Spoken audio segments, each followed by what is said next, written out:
Hey there, welcome back to my workshop. Boy, it's been a fantastic season. We've made a serving tray, we've made a birdhouse, we even made a shelf to put on the wall.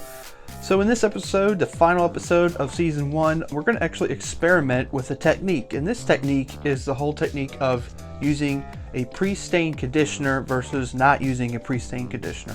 For years, I've never really used a pre-stain conditioner. In fact, I really didn't know what it was. Until very recently, I went ahead and bought one and tried it on a pine board that I bought, just a real rough board that you can buy at the store, and I saw a world of a difference. So I thought, let's do some experimenting. I'm going to take 3 different boards. I'm going to take a piece of kiln dried pine from the store, I'm going to take a piece of oak and a piece of walnut. I'm going to go right down the middle, do half of it with a pre-stain conditioner, let that dry overnight, and then come back and stain the whole board, and we'll see the difference between the side that has the pre-stain conditioner on it and the side that doesn't. For the pre-stain conditioner, I'm going to use the Minwax brand, and then I'm going to stain it with a dark Minwax stain, special walnut, to give us a really good look at what the tone should look like. Okay, so I've got my 3 boards here. I've got my piece of oak, a piece of pine, and my piece of walnut. And so what we're going to simply do is take the pre-stain wood conditioner and apply it to half of the side. All these boards have been sanded. They have been deburred from anything dirty. You can clearly tell where this is going.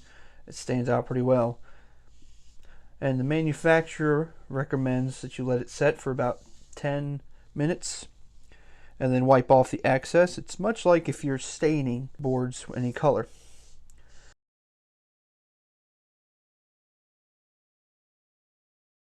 So now it's been a complete 24 hours, and I'm going to stain all these boards with my special dark walnut Minwax stain, and we're going to be able to tell right away the difference on some of these. I do know that the pine, we should notice a big difference. So what we're going to do is apply it just like we did the pre-stain conditioner, which is applying some of this, letting it dry for about 10 to 15 minutes.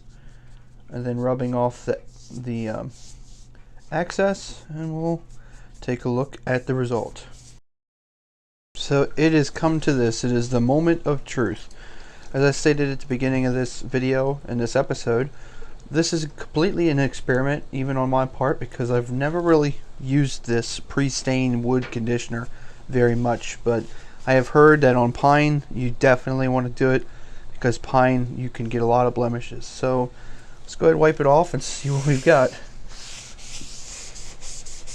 And there's several different kinds of pine out there, and some of them are worse than others. And I would say there is success in that one. Wow, I can tell the difference already. Yeah, it might be hard to see in the camera, but I can visually tell the line here, and we'll get back to that in a minute. Let's go ahead and wipe off the rest real quick and just see. Okay, that one, wow, amazing. That one really, the walnut is a huge difference. And then we've got the oak. I think I might need new rags. I would definitely advise wear gloves doing this. I just so happen to be out of gloves.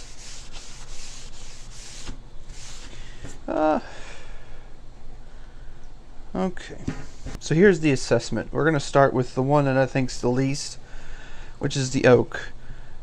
Through my eyes, I can very, very faintly tell the difference on this side versus this side. Quite honestly, I would never even probably care to put a pre-stain conditioner on oak. It just really doesn't seem to matter. I think mainly what's the reason for that is because all of the grain is very tight, so you just don't have a lot of places for blemishes. Now if you were maybe on this particular edge, it might be a little different, but I think oak didn't turn out anything at all. Walnut is the one that is extremely surprising. If you can tell in the camera, there's a definitive line here and over. This is very nice. This is all one tone, with an exception here around this knot. This over here, totally different. You could tell there's blemishes, big time. And so on walnut, it's hugely something I would recommend, something I'm going to do in the future anytime I use walnut, which isn't very often. And then final, pine.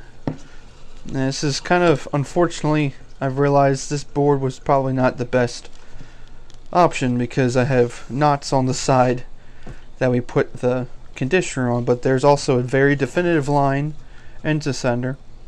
I would say generally, even between the walnut and the pine, the side with the conditioner turns out to be just a little bit lighter in color and than the other side, and I think that's because it's trying to make a nice even coat. But I can clearly tell there's no blemishes on this side. It's a nice smooth layer. We can tell there's blemishes here and there on the other side.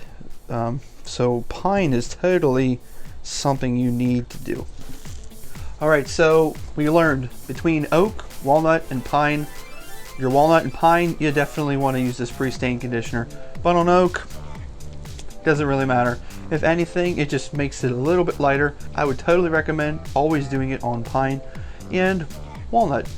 To my surprise, walnut works out good. If you want to avoid blemishes altogether, just use the pre-stain conditioner. It really doesn't take that long.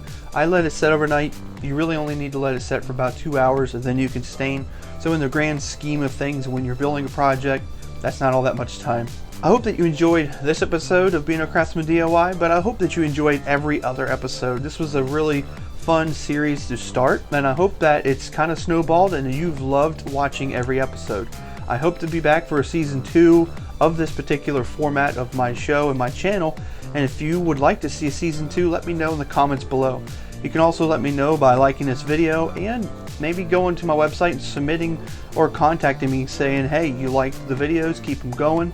But anyways, I hope you enjoyed this season and this episode of Being a Craftsman DIY.